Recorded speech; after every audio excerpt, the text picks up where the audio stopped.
অন্যদিকে ইংরেজি নববর্ষ কেন্দ্র করে রাজধানীর বিভিন্ন স্থানে নিরাপত্তা জোরদার করেছে আইন শৃঙ্খলা রক্ষাকারী বাহিনী। রাজধানীর বিভিন্ন গুরুত্বপূর্ণ পয়েন্টে বসানো হয়েছে চেকপোস্ট, চলছে তল্লাশি। নতুন বছর ঘিরে প্রতি বছরই থাকে নানান আয়োজন, ফোটানো হয় বাজি, পটকা, ফানুস, আতশবাজি। প্রশাসন থেকে দেয়া বিধি নিষেধ থাকলেও তা মানা হয় না। তবে এবার অন্যান্য বছরের তুলনায় নিরাপত্তা ব্যবস্থা বেশি জোরদার করা হয়েছে। এছাড়া বিভিন্ন অভিজাত হোটেলে সীমিত আকারে আয়োজন দেখা গেছে।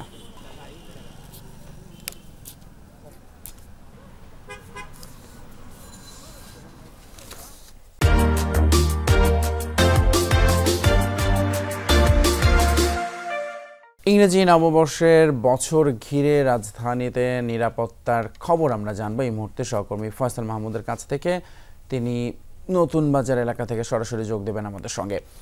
ফয়সাল, নতুন বছর বরণে তো স্বাভাবিকভাবে আমরা দেখছি নিরাপত্তা নিয়ে অনেক কড়াকড়ির কথা বলা হচ্ছে, কিন্তু নানান রকম আয়োজনও তো থাকে, বিশেষ করে এই অঞ্চলে গুলশানে হোটেলগুলোতে। কি দেখছেন একটু জানাবেন।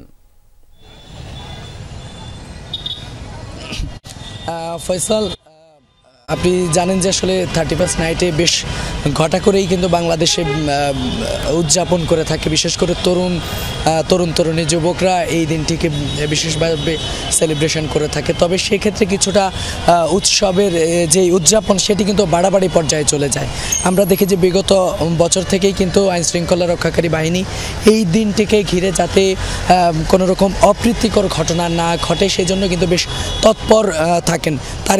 তারই ধারাবাহিকতায় বলা যায় যে আজকের দিনেও কিন্তু ডিএমপির পক্ষ থেকে ঢাকা শহরের বেশ কিছু গুরুত্বপূর্ণ পয়েন্টগুলোতে অতিরিক্ত পুলিশ মোতায়েন করেছে, যাতে কোনো প্রকার অপ্রীতিকর ঘটনা না ঘটে বা এড়ানো যায়। সেজন্যই কিন্তু বলা যায় যে আজকে ঢাকা বিশ্ববিদ্যালয়, গুলশান সহ 300 ফিট এলাকা, এছাড়া উত্তরারও বেশ কিছু জায়গায় কিন্তু বিশেষভাবে পুলিশ মোতায়েন করা হয়েছে।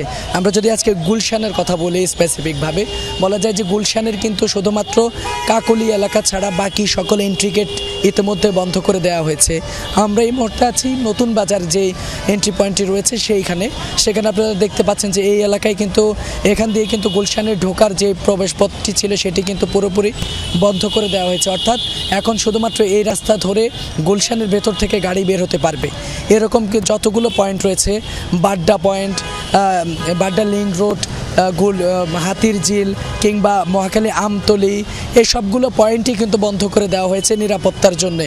তো বলা যায় যে গুলশানের নিরাপত্তার পাশাপাশি কিন্তু বলা যায় যে ঢাকা শহরের অন্যান্য যে সকল গুরুত্বপূর্ণ পয়েন্টগুলো আছে সেগুলোতেও কিন্তু তৎপরতা বাড়িয়েছেন। এই জন্য প্রায় 3000 পুলিশ নতুন অতিরিক্ত মোতায়েন করেছে পুলিশের পক্ষ থেকে।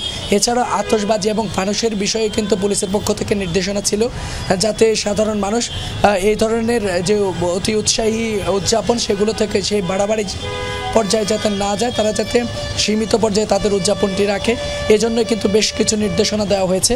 সেগুলোর বাস্তবায়নই কিন্তু পুলিশের পাশাপাশি নির্বাহী ম্যাজিস্ট্রেটরাও কিন্তু কাজ করে যাচ্ছেন। ফয়সাল, এই ছিল আমার কাছে এখানকার। জি ফয়সাল, অসংখ্য ধন্যবাদ আপনাকে এবং আপনাকে অগ্রিম ইংরেজি নববর্ষের শুভেচ্ছা।